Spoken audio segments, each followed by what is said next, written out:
मंडल के शिविर में इस कार्यक्रम की अध्यक्षता कर रहे इस मंडल के अध्यक्ष श्री दिग्विजय सिंह जी और कार्यशाला में तो चाहे कितने बड़े और नाम संबोधन होता नहीं है, इन नाते बैठे हुए प्रथम पंक्ति में नेता सामने बैठे हुए सभी कार्यकर्ता भाइयों। एक विषय हमको मिला है कि केंद्र सरकार के 2006 से आज तक के बीच में अंत्योदय प्रयास, अब वो अंत्योदय प्रयास है कि जब पंडित दीनदयाल जी अंत्योदय के और पंडित दीनदयाल उपाध्याय जी ही कहते थे, कल भी मैंने थोड़ा सा विषय दे दिया था कि देश के जब तक दरिद्र नारायण की पूजा नहीं होगी तब तक देश का विकास संभव नहीं है, यह देश खुशहाल नहीं हो सकता। आज पंडित दीनदयाल जी के विचार को लेकर चलने वाले मैं कहता हूँ वो कौन दरिद्र नारायण होंगे, तो आता है बात वो दरिद्र नारायण वही होंगे जिनके पैर चप्पल के बिना चलते चलते फट गए हों, बेवाई फट गई, जिनके पैर में चप्पल न हो, जिनके सर पर रहने के लिए पगड़ी न हो, तभी पूजा होता है। अर्थात जिसके लिए खाने के लिए नहीं है, मजदूरी करके जी को करता है और उसके बाद भी पेट नहीं भरता, वही असली दरिद्र नारायण है, उसकी पूजा हमें करनी चाहिए। ये पंडित दीनदयाल उपाध्याय जी आज उन्हीं के निकाले हुए कार्यकर्ता के रूप में काम करने वाले देश के प्रधानमंत्री, मुझे बहुत गौरवान्वित सबसे कहना पड़ता है। और वो बात याद आती है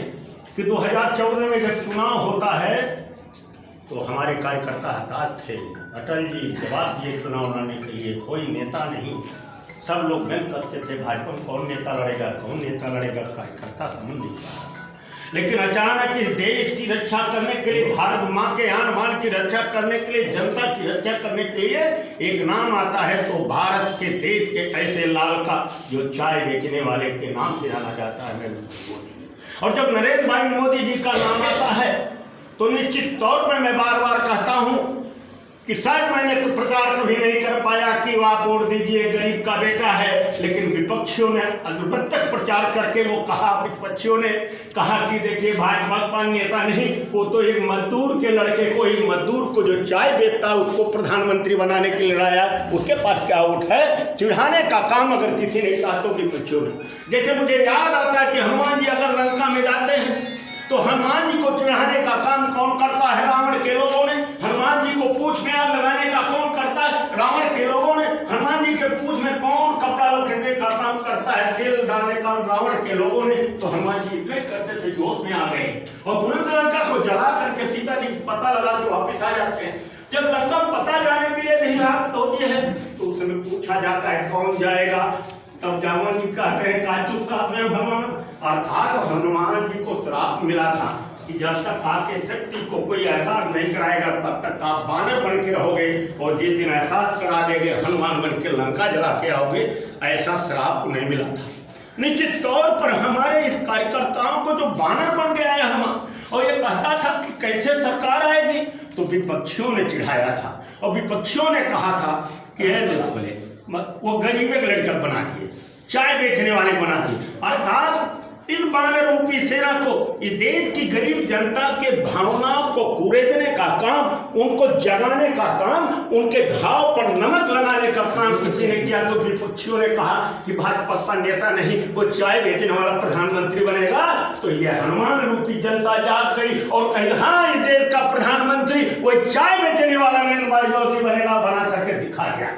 और आ जाता वो बात जब नरेंद्र भाई मोदी जी प्रधानमंत्री बनते हैं, एक तरफ राहुल जी राष्ट्रीय नेता बन के राजनीति करते हैं, तो गरीबी के घर पे जा करके किसी गरीब पर पिकनिक मनाने के बाद एक चरपाई खींचे फोटो खिंचा लेते हैं और कहते हैं बड़ा दर्द होता होगा, कैसे गरीब जीता है इस पे। वो जान करके एहसास पिकनिक मनाने के बाद अनुभव करने जाते हैं, लेकिन देश का प्रधानमंत्री जिसको आपने प्रधानमंत्री बनाया वो वास्तव में चाय बेच करके, मजदूरी करके,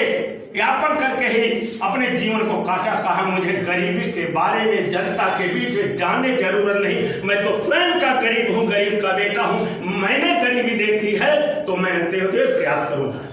और निश्चित तौर पर जब 2014 में सरकार बनती है तो ये देश के प्रधानमंत्री जी ने बड़े पैमाने पर, हमको लगता है कि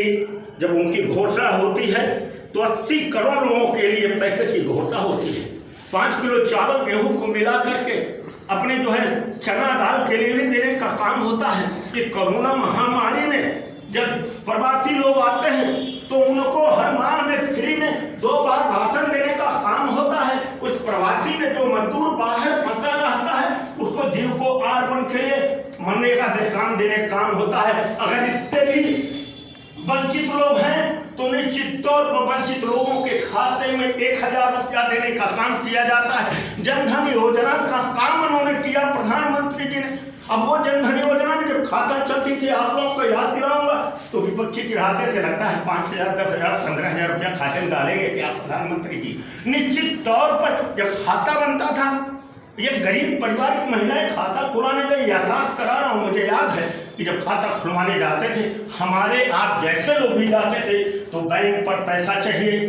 10 डॉक्यूमेंट चाहिए, लाइन लगा के आना है, आज मौका नहीं है परसों आना। अर्थात एक गरीब परिवार को 5 दिन चक्कर लगाने के बाद उसका खाता तब भी नहीं खुलता था तो गांव में अपने किसी बड़े आदमी को पकड़ती थी। अर्थात उसको पकड़ती थी वो महिला कि जिसके बैंक में अपने पहचान होते थे, तब वो लेके जाता था, लेकिन तब भी कहते थे 1000 रुपया दीजिए तब खाता खुलेगा। और जब खाता खोले तब कहती थी मेरे पास पैसा नहीं है। निश्चित तौर पर जा करके वो आदमी गांव का अगर कहीं उसका खाता खुलवाता था तो 4 दिन दौड़ने के बाद खाता खुलता था। लेकिन इस देश के प्रधानमंत्री जी जब प्रधानमंत्री होते हैं